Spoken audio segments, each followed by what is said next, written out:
Abra sua Bíblia no Evangelho de Jesus Cristo, segundo escreveu Lucas, capítulo 14. Quero dar prosseguimento aqui à fala da Nadiele. Não é, quanto a esse trabalho, não está começando agora. Me lembro que instituímos as equipes de fixação no retiro, se não me falha a memória, em 2012 ou 2011. Foi uma coisa mais ou menos assim. Tem algum tempinho isso, que eram as equipes de fixação e era uma reivindicação dos nossos jovens na época. Os que são jovens há mais tempo lembram disso, que participaram daqueles retiros. E aí todo mundo queria que a gente fizesse continuamente, e a gente não tinha condições. Hoje, graças a Deus, nós temos elemento humano para que isso possa acontecer. Glórias a Deus por isso. Um trabalho muito bom, já experienciado por nós em retiros passados e que agora estará acontecendo semanalmente. Eu louvo ao Senhor por esta equipe, pelos nossos irmãos, os que estarão sendo aí os facilitadores. Essa palavra que eu estava tentando lembrar aqui. Obrigado, Nadiele. Aos facilitadores. Louvado seja o nome do Senhor. Irmão, você que tem seu filho adolescente, olha aí, o jovem não, o jovem ele gosta de andar sozinho, quer vir para o culto, amém, glória a Deus. Mas você que tem seu filho adolescente, traga-o. Na quinta-feira, você já participa de um culto abençoado aqui, que é o círculo de oração em família, enquanto os nossos adolescentes e jovens estarão participando de algo também muito maravilhoso. Esta mensagem que hoje estaremos falando aos irmãos, isso será melhor dissecado para o dia a dia dos nossos jovens e adolescentes. Então, vale a pena, eu tenho certeza que vai valer a pena para cada um desses jovens e adolescentes e para você, pais, com certeza, colocá-los na presença do Senhor. Quem achou, diga amém. A partir do versículo 25 até o 35. Ora, ia com ele uma grande multidão, e voltando-se, disse-lhe: se alguém vier a mim e não aborrecer a seu pai e mãe, e mulher, e filhos, e irmãos, e irmãs, e ainda também a sua própria vida, não pode ser meu discípulo. E qualquer que não levar a sua cruz e não vier após mim, não pode ser meu discípulo. Pois qual de vós, querendo edificar uma torre, não se assenta primeiro a fazer as contas dos gastos para ver se tem com que a acabar? Para que não aconteça que depois de haver posto os alicerces, e não a podendo acabar, todos os que vierem comecem a escarnecer dele, dizendo: este homem começou a edificar e não pôde acabar. Ou qual é o rei que, indo à guerra, a pelejar contra outro rei, não se assenta primeiro a tomar conselho sobre se com 10.000 pode sair ao encontro do que vem contra ele 20.000? De outra maneira, estando o outro ainda longe, manda embaixadores e pede condições de paz. Assim, pois, qualquer de vós que não renuncia a tudo quanto tem, não pode ser meu discípulo. Bom é o sal, mas se ele degenerar, com que se adubará? Nem presta para a terra, nem para o monturo. Lançam-no fora. Quem tem ouvidos para ouvir, que? Quem tem ouvidos para ouvir, que? Você tem ouvidos para quê? É isso mesmo? Amém? Você parece que ficou meio na dúvida. Não, porque tem gente que tem ouvidos para ouvir e não. Mas nós vamos chegar lá ainda. Vamos começar do final para o início. Não, vamos do início para o final. Não é? Primeiro eu queria falar aqui do autor do livro, Lucas. Apesar dele não dizer aqui que é ele quem escreve, isso fica muito claro, até porque ele escreve não só este evangelho, como também escreve Atos dos Apóstolos. É interessante quando olhamos para Lucas, porque quem foi Lucas? Primeiro, Paulo cita ele como o médico amado, lá em Colossenses. Ele provavelmente era grego, uma coisa é certa, ele não era judeu. O único escritor gentil da Bíblia. É bem verdade que nós não sabemos quem escreveu o livro aos Hebreus, mas, pelo que se consta, o único escritor bíblico que não era judeu era Lucas. Escreveu aos gentios esse evangelho e Atos dos Apóstolos. Foi quem acompanhou Paulo em seus atos e esteve com ele até o final de sua vida lá em Roma. É bem verdade que ele escreve a Timóteo pedindo para que esteja com ele, mas nós não temos referências bíblicas que atestem o fato de que Timóteo tenha estado com ele antes do seu martírio. Então, provavelmente, Lucas tenha sido o último personagem que esteve com Paulo. Mas é interessante que, assim, segundo as tradições, nós não temos isso biblicamente falando, mas Lucas ele teria morrido mais ou menos aos 84 anos de idade na Grécia, pregando a palavra de Deus. Apesar de tudo que ele viu, de tudo que ele testemunhou e escreveu, ele mesmo após o martírio de Paulo, ele continua pregando a palavra do Senhor. A primeira coisa que eu quero tirar disso aqui é que, como é que pode? Toda essa gama de que os judeus é o povo de Deus, e é eles e não mais outros, e toda aquela maneira de tentar manter isso só entre os judeus, Jesus Cristo vem, rompe com tudo isso, e aí alcança Lucas, e esse camarada escreve para um tal de Teófilo, que a gente já vai falar sobre esse camarada, nome interessante, né? Teófilo, que era muito comum, inclusive, entre os judeus, entre os judeus não, mas na época, no mundo de então, esse nome era muito comum. E ele escreve tanto o Evangelho, quanto o livro de Atos. O início dos dois, ele se retrata a Teófilo. Eu e você. Nós não somos judeus. Tem algum judeu aqui? Mas quantos são lavados e redimidos pelo sangue do Cordeiro? Levanta a mão e dá um glória a Deus aí. O Senhor nos alcançou. E eu quero dizer que, apesar de quem não éramos, e o Senhor nos tornou ser, aquilo que fazemos, lembre-se bem disso, e nós temos o exemplo de Lucas, nós não sabemos até ou aonde vai alcançar as nossas falas e as nossas atitudes. Pense bem nisso. Se você tem o Senhor na sua vida, grave muito bem nisso, porque você também é responsável por aquilo que se sucederá a você. Lucas, eu não acredito que ele tivesse noção do que aconteceria, que essas cartas, que esses escritos, que esses tratados, como ele coloca, fossem de tal maneira a ser canonizados, a ponto de hoje, segundo o nosso calendário, 2022 anos depois, estaríamos lendo esses escritos e sendo abençoados por eles. Uma coisa que é muito interessante, por ser médico, ele sabia que deveria fazer algo muito bem feito, e ele é conhecido como um escritor habilidoso, um historiador consciente, eu vou explicar por quê, e um teólogo inspirado. Historiador consciente, porque ele inclusive diz que ele fez pesquisas, ele conversou com os apóstolos, ele esteve com cada um deles e tirou das fontes, da origem para escrever. Ele não teve contato com Jesus, mas ele esteve com quem esteve com Jesus. Os escritos deles o escrito dele continuou até hoje para nós. Talvez pessoas que não tenham tido contato com Jesus, mas através de você possa ter o contato com esse Jesus, e eles vão continuar trilhando. Por quê? Porque nós somos lavados e redimidos pelo sangue do Cordeiro. A gente precisa lembrar disso, trazer a nós a responsabilidade da continuidade do Evangelho de Jesus Cristo. Não um cristianismo egocêntrico, um cristianismo que traz os nossos benefícios, onde nós estamos atrás dos presentes, hoje ditos como bênçãos dos céus, mas onde nós buscamos o Cristo ressurreto, que nos garante vitória para depois desta vida. E em meio a tudo isso, as consequências do dia a dia que nos sobrevêm. Pandemia. Só está dando em quem não é crente, amém? Não. Só levou quem não servia ao Senhor, amém? Não, também. Alguns pastores, inclusive, o Senhor o chamou através do Covid.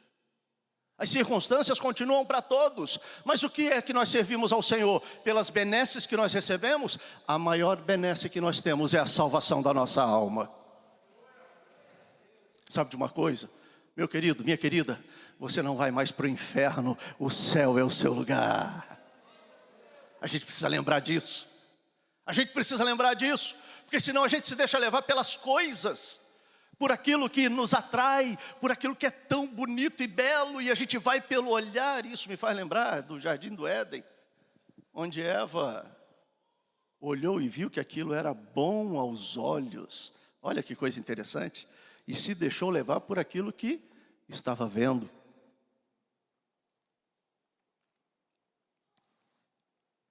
Que nós possamos aprender através desse início, falando de Lucas. Mas ele escreve a um camarada chamado Teófilo. É interessante que Teófilo significa querido ou amigo de Deus. Alguns estudiosos dizem que esse nome seria fictício. Então estes seriam tratados escritos aos queridos e aos amigos de Deus, o que nos alcançaria hoje. Mas vai para muito além disso. Em sendo uma pessoa, nós estamos falando de alguém de extrema relevância, como um oficial romano, ou alguém de posição no governo romano. O fato é que é destinado a todos estes que se propõem a servir ao Senhor. A todos esses que não estavam lá presentes nos atos de Jesus Cristo ou dos atos da igreja iniciando, mas se propuseram a servir e a continuar a obra do Senhor. Todos os estudiosos falam da escrita de Lucas, criteriosa, erudita e compreensível. Era um camarada que fazia aquilo que tinha que fazer com excelência. E essa é outra coisa que eu preciso chamar-nos a atenção. Tudo o que fazemos, seja através da orquestra, através do coral, através desse belo hino cantado, só voz e violão, que coisa linda, que coisa gostosa da gente ouvir. Não é? Vamos repetir mais vezes, os irmãos dizem amém? Opa, que coisa gostosa. Fazemos aqui no ministério da igreja, tudo o que fazemos, cada liderança da igreja, a arca que vai começar, tem que ser feito com excelência, com critério. Tem que se dedicar, irmão. Não pode ser feito de qualquer maneira. Por que você acha que Deus levantou Moisés?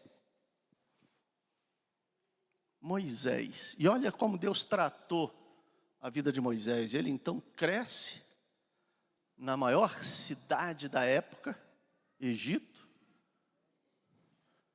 Supõem os estudiosos que ele falava em torno de 4 idiomas, sabia ler e escrever, algo que era difícil para a época, muito difícil.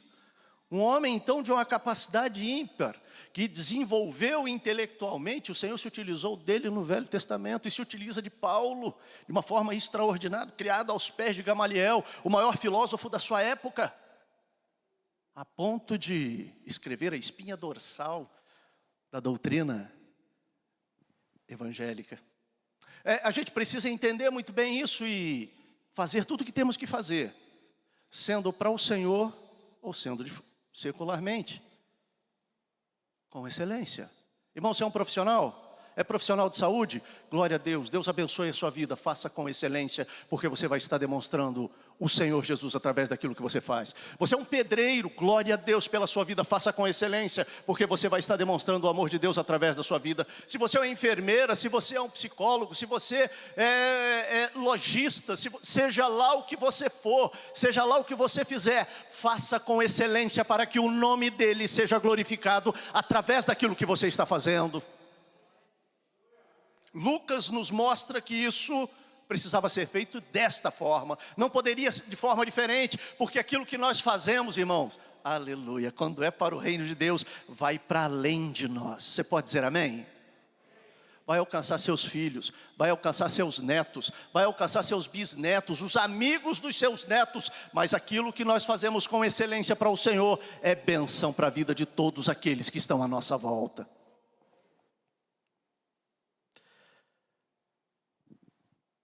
Mas eu quero entrar no texto, começando no versículo 25. E com ele ia o quê? Uma pequena multidão. Multidão já é grande, sim ou não? Se fala grande multidão, parece redundância. Mas grande multidão aqui mostra de uma quantidade muito grande de gente.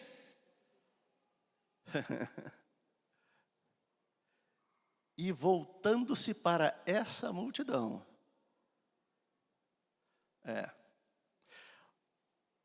Uma multidão ou muitas pessoas seguindo não servem de referência, pois muitos não tinham a consciência do que significava seguir Jesus.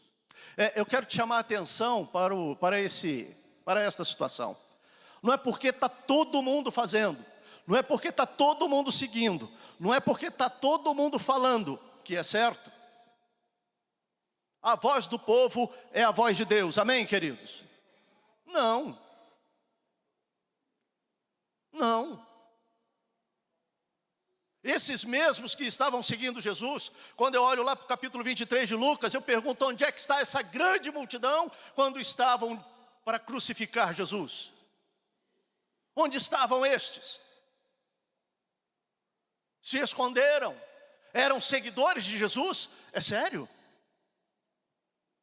Eles criam que Jesus Cristo era o Filho de Deus? Verdade isso? Onde estava essa grande multidão? Cuidado com as grandes multidões. Irmão, quando eu estava no exército, no CGC, fazia o CGC que era o que fazia controle de distúrbio civil. Eu era o soldado 1, era eu que tinha que ir à frente para fazer todos os ângulos enfim. E nós aprendemos que quando nós estamos no meio da multidão, nós perdemos a identidade. A gente meio que não pensa, a gente vai segundo o que todo mundo está fazendo. O que Jesus está fazendo aqui, voltando-se para o meio da multidão, olha, prestem atenção no que vocês estão se metendo. Prestem atenção, não é só vir me seguindo não. Não é só vir atrás do oba-oba. Não é só porque aquilo é legal, está tudo muito bem e a gente vai indo. Não, não é isso. Não é apenas isso. Lembrem-se, lá em Números capítulo 13, deixa eu ver aqui, Números 14, desculpa. Eram 12 espias. Mas a maioria falou que eles tinham que entrar na terra, amém? Não. Quantos falaram que era para entrar na terra? 2, apenas 2. Dos 12, apenas 2 disseram. A grande maioria disseram que não. E por causa disso, ficaram 40 anos rodando no deserto.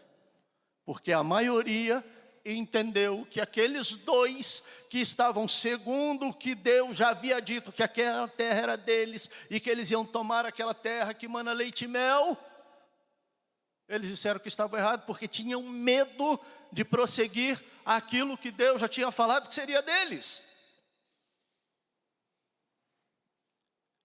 A ponto de inclusive quererem apedrejar os 2, Josué e Calebe. Cuidado com o que todos estão falando. Cuidado com teologias e doutrinas que vão exacerbando gente e vão levando gente, e a coisa vai acontecendo e todo mundo vai, parece que vira uma onda, e a coisa vai indo e todo mundo, cuidado com isso em nome de Jesus. O que Jesus está nos chamando é, olha, presta atenção com o todo mundo, qual é a tua fé, em quem você tem crido, cuidado, porque você pode estar indo para um lugar completamente diferente que não é Jesus. Tanto é que aí eu vou pular para o versículo 27, para depois voltar no 26. Qualquer que não levar a sua cruz e não vier após mim, não pode ser meu discípulo. É preciso levar a própria cruz. Não adianta, irmãos. Na caminhada do cristão tem momento de solidão, sim ou não? Sim ou não, irmão? Sim. Na caminhada do cristão tem momentos de enfermidade, sim ou não? De dificuldades financeiras, dificuldades familiares, crises conjugais. Meu Deus do céu, vocês não são crentes, não? Sabe que antes disso a gente é gente.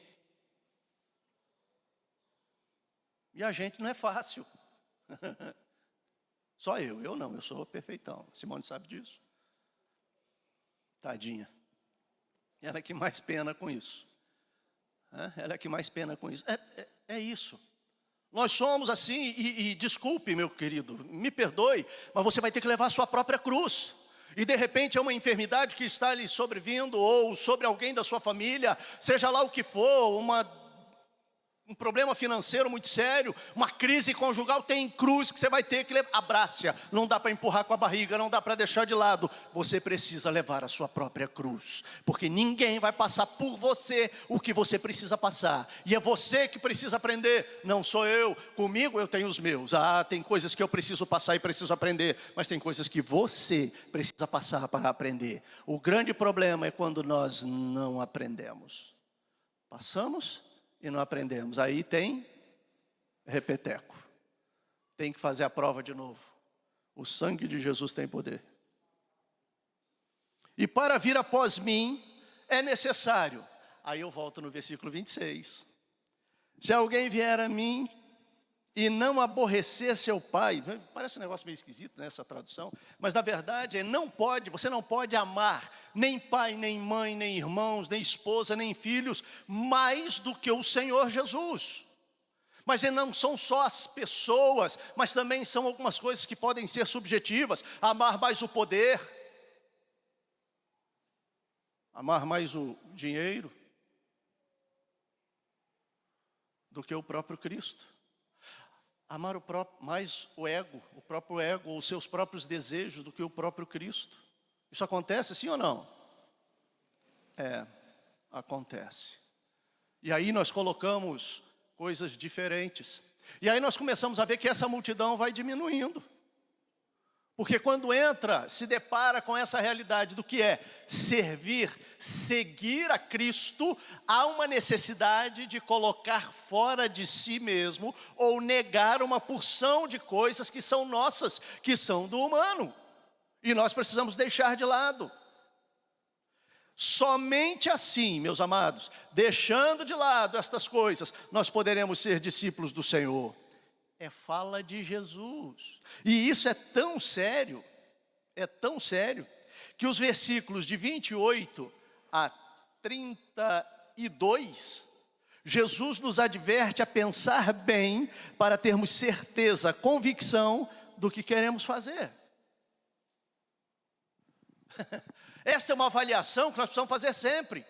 Olhando aqui, falei, meu Deus do céu, como é que é isso? Parece que não tem muito sentido, né? Ele acaba de falar um negócio, depois entra falando, olha, querendo edificar uma torre. Ele está dizendo o seguinte, para pensar. E quando entrar nessa, entre com vontade, entre com certeza, saiba do que você quer. Porque nós precisamos começar e ir até o fim. Porque somente assim, nós entraremos no lar celestial. É aquele que for fiel até o meio. Ou quase no final.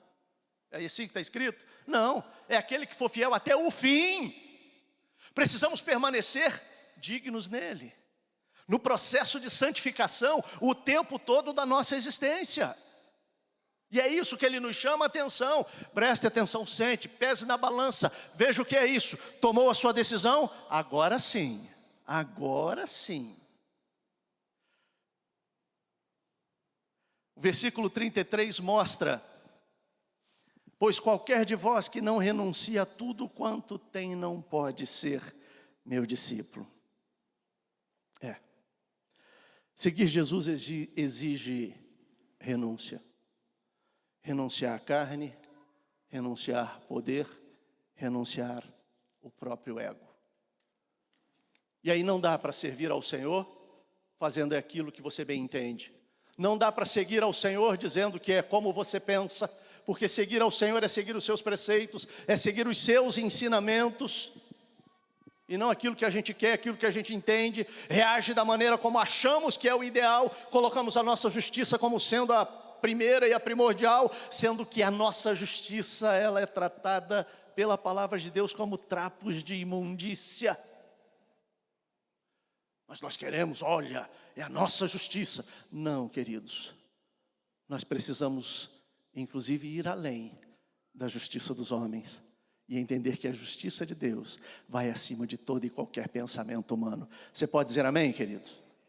Se somos sals da terra, versículo 34, como foi escrito em Mateus, capítulo 5, versículo 13, usemo-nos disso para produzir e não degenerar. Perder sentidos, eu vou trazer aqui. Perder o sentido. E aí, servir Jesus é o que nos traz benefícios. Começamos falando a respeito disso. Servir a Jesus, ouvir a casa do Senhor, é aquilo que nos traz comodidade, que não nos confronta. Afinal de contas, eu não gosto de ser confrontado. Por que me fazer pensar em algo que eu estou indo tão bem? Irmãos, paute a sua vida pela palavra de Deus, não pelo que as pessoas dizem ou por que pensa o mundo, mas é a palavra de Deus que precisa nortear a nossa vida e o nosso entender. E aí eu digo a você, deixa aflorar esse sal, não fique escondido. Mostre o Cristo Jesus que está em você. Aleluia. Onde quer que você esteja, onde quer que você more, trabalhe ou estude, mostre Jesus Cristo através da sua vida. Seja sal naquele lugar. Seja sal para que o nome do Senhor seja exaltado. Aleluia. Já estou terminando. Versículo 35. Eu quero a última parte que nós começamos a falar. Quem tem ouvidos para ouvir, que ouça. Eu disse que, até brinquei, e os irmãos concordaram comigo, que tem gente que tem ouvido, que é para ouvir, mas não ouve. Deixa eu provocar os adolescentes aqui. Adolescente tem esse problema, né? Pai e mãe chama.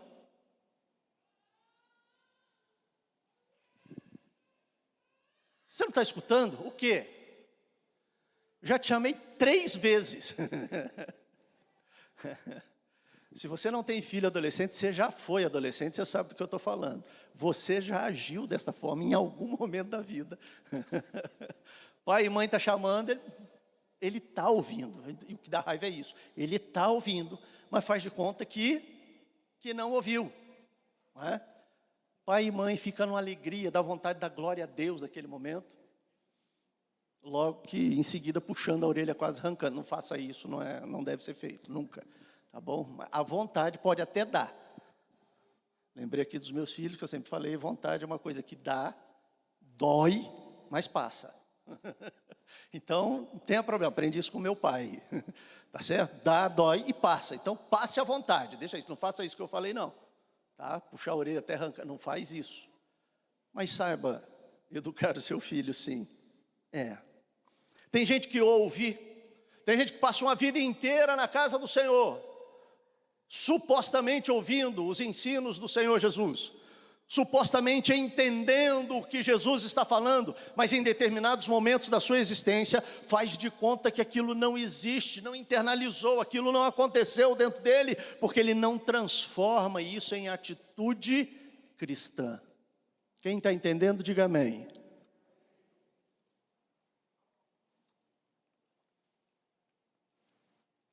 Infelizmente, muitos de nós passam a vida na igreja e parece meio com essa multidão, seguindo Jesus, mas não presta atenção naquilo que é principal, é primordial para a sua existência em Cristo. Ele precisa entender. Ele precisa entender. Jesus Cristo nesse texto nos chama a atenção para compreender a nossa real existência cristã. Que a gente não siga qualquer outra coisa, mas é a Cristo, o Senhor. Qual o sentido que você vai dar aos ensinamentos de Jesus? Ou você vai passar por cima deles e continuar seguindo aquilo que você pensa, aquilo que você entende? Uma vez eu citei um texto bíblico para uma determinada pessoa que estava passando por uma situação. A pessoa olhou para mim e falou, pastor, mas não é bem assim, né? Falei, como não é bem assim? A palavra está dizendo. Se a palavra está dizendo, é assim. Não, não é bem assim. Ou seja, compreende-se aquilo que quer e não aquilo que está sendo ensinado. Tome cuidado. A palavra de Deus, ela precisa fazer efeito no nosso coração. E aí, diante disso, eu pergunto, qual destino você dará à sua alma? Isso aqui se esvai. Há uns dias atrás eu falei que eu tive o desprazer, humanamente falando, de fazer alguns sepultamentos ao final deste ano de pessoas que me eram muito queridas. A impressão que dá é que vai tirando um pedacinho da gente por vez. E a gente sente falta. Quando a gente olha e vê no caixão a pessoa que a gente tanto ama, gosta, e está ali. Querido, minha querida, não é isso. Ali é apenas uma passagem para algo que é eterno. Para algo que vai para muito além, que é atemporal. Isso que nós temos como vida aqui, se alguém conseguir viver aqui até 120 anos, é muita coisa, né? Não, perto da eternidade não quer dizer nada, absolutamente nada. É para onde nós estamos dando destino à nossa alma para depois daqui. O que será? Qual destino você está dando? O que é mais forte em você, os ensinamentos e mandamentos do Senhor ou o seu ego, os seus desejos? O que tem sido maior? Preste atenção, reflita. O que tem sido maior?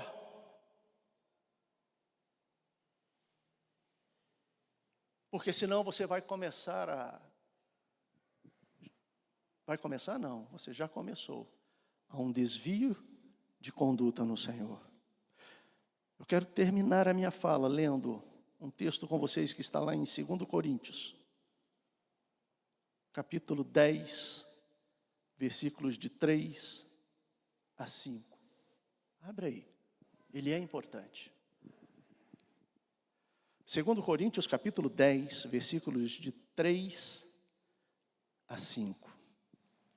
Porque andando na carne, não militamos segundo a carne. Porque as armas da nossa milícia não são carnais, mas sim poderosas em Deus para a destruição das fortalezas, destruindo os conselhos de toda altivez que se levanta contra o conhecimento de Deus, e levando cativo todo entendimento. Esse A aqui está craseado, ou seja, para sermos obedientes a Cristo, a obediência de Cristo. Tudo que nós entendemos, tudo que nós pensamos, precisa ser cativo e levado ao entendimento de Jesus Cristo, o Senhor, para que a gente possa alcançar vida eterna nele. Quem entendeu, diga amém. Coral louvando ao Senhor.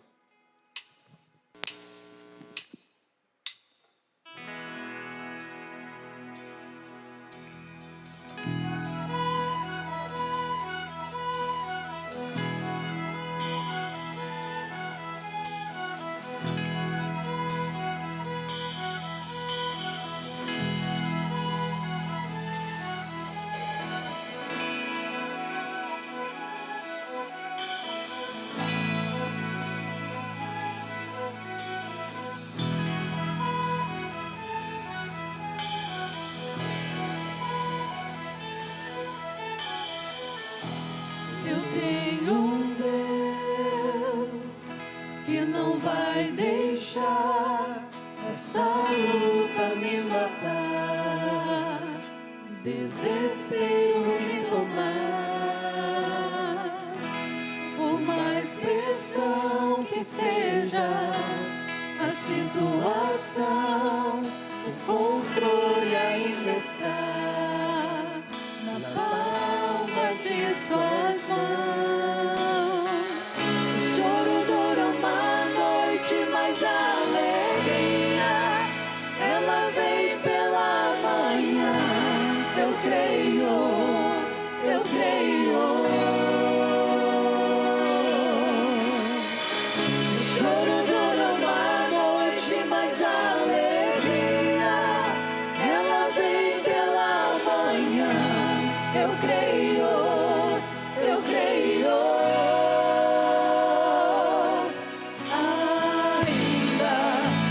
figueira não floresça e não haja. Coloque-se de pé, igreja.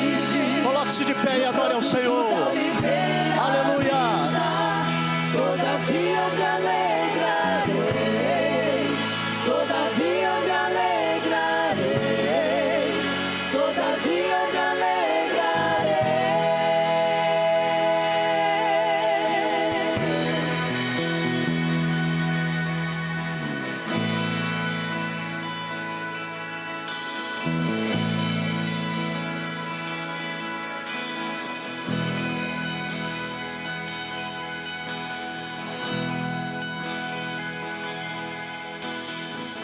O choro dura uma noite, mas a alegria ela vem pela manhã.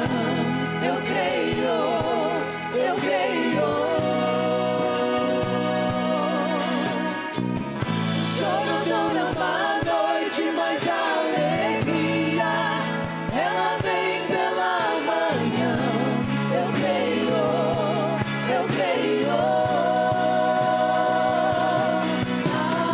Ainda que a figueira não floresça e não haja fruto na vide, e o produto da oliveira minta, todavia me alegrarei, todavia me alegrarei, todavia me alegrarei.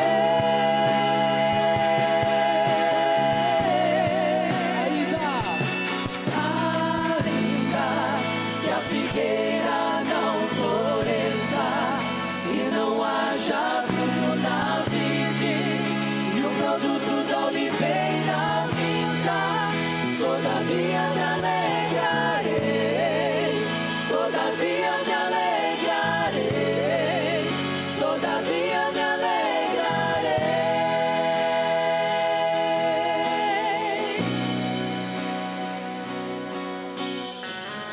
Choro dura uma noite, mas a alegria ela vem pela manhã. Eu creio. Creia. Aleluia. Creia. Choro dura uma noite, mas a alegria ela vem pela manhã.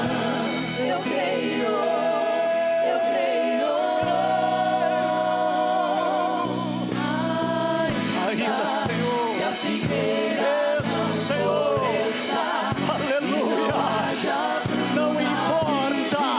Não importa, Senhor. Nós cremos em Ti. Nós cremos em Ti, ó Deus. Todavia me alegrarei, todavia me alegrarei.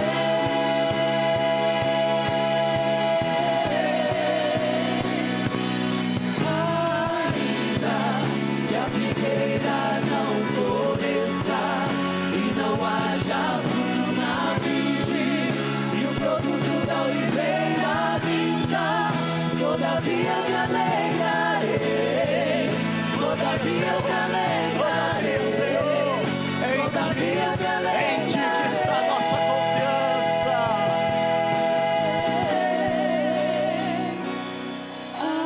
Ainda que a figueira não floresça e não haja fruto na vide, e o produto da oliveira minta, todavia me alegrarei, todavia me alegrarei, Senhor. todavia me alegrarei. Você pode aplaudir ao Senhor. A Ele glórias, adoração, louvor. Aleluia. Ser cristão é isso. Mesmo que as coisas parece que não vão acontecer. Me ajuda no violão, na guitarra aí, por gentileza. Mesmo que as coisas pareçam que não vão acontecer. Que todo mundo fale o contrário. E talvez algumas coisas realmente não vão acontecer. Mas a minha confiança continua nele. Porque para muito além do aqui e agora, Isaías escreve que os pensamentos do Senhor são mais altos que os nossos pensamentos. E Ele trabalha para que tenhamos o fim que esperamos. Eu quero te convidar a ter um encontro real com Jesus. Eu não estou falando de um cristianismo religioso, onde a multidão estava fazendo, todos iam atrás de Jesus. Olha que beleza, todos estavam atrás dele. Afinal de contas, os benefícios eram grandes. Hoje, quase que é status, eu sou evangélico. Não é disso que eu estou falando. Eu estou falando de Jesus Cristo em nós. Jesus Cristo vivendo em nós, transformando o nosso pensamento, transformando a nossa conduta, o nosso comportamento, porque Ele em nós faz diferença, inclusive na vida daqueles que estão à nossa volta. É esse Jesus que eu estou apresentando a você. Se alguém essa noite que quer dar um passo na direção de Jesus e olha, eu quero voltar aos caminhos do Senhor, ou quem sabe eu estava trilhando, mas estava equivocado, pastor, eu estava seguindo apenas isso que eu achava que eu podia ter de benefício. Não, eu quero experimentar esse Jesus, eu quero ter algo de diferente, eu quero ter algo com mais convicção nele, eu preciso experienciar essa mudança de vida. Essa noite é a noite de salvação para a sua alma. Se há alguém para Jesus, levante a sua mão como sinal de aceitação. Eu e esta igreja queremos orar por você. Há alguém para Jesus, tome essa decisão hoje. Faça isso agora, é a sua chance, é a sua chance. A você que está nos assistindo através da internet, eu não sei se você está ao vivo, se está assistindo depois desse momento que tivemos, mas também será um momento para você fazer essa escolha e decidir-se pelo Senhor Jesus. Há alguém para Jesus? Se você quer tomar essa decisão, você que está nos assistindo, coloque as suas duas mãos sobre o seu peito. E nós vamos orar já já por você. Alguém aqui, levante a sua mão como sinal de aceitação. Nós queremos orar por você. Alguém? É a última vez que eu chamo. Curve a sua cabeça, querido. Tu sabes quem são estes, Senhor, que estão se curvando diante de Ti, que estão nos assistindo. Estende as Tuas mãos onde quer que eles estejam, Senhor. Tu conheces a sinceridade do coração de cada um deles. Pai, em nome de Jesus, que o Teu Espírito Santo venha sobre eles e que eles possam sentir o bálsamo que só provém de Ti. Traga paz aos seus corações, Senhor. Traga liberdade aos cativos, ó Deus. Traga liberdade, oh Senhor. E agora para nós aqui neste lugar, ou aqueles que estamos assistindo e entendemos esta mensagem, Senhor, nós queremos servir a Ti unicamente. Nós queremos os Teus ensinos, os Teus preceitos. Sê conosco, Senhor, ajuda-nos a estar diante da Tua face. Em o nome de Jesus pedimos, amém. Podeis assentar, querido.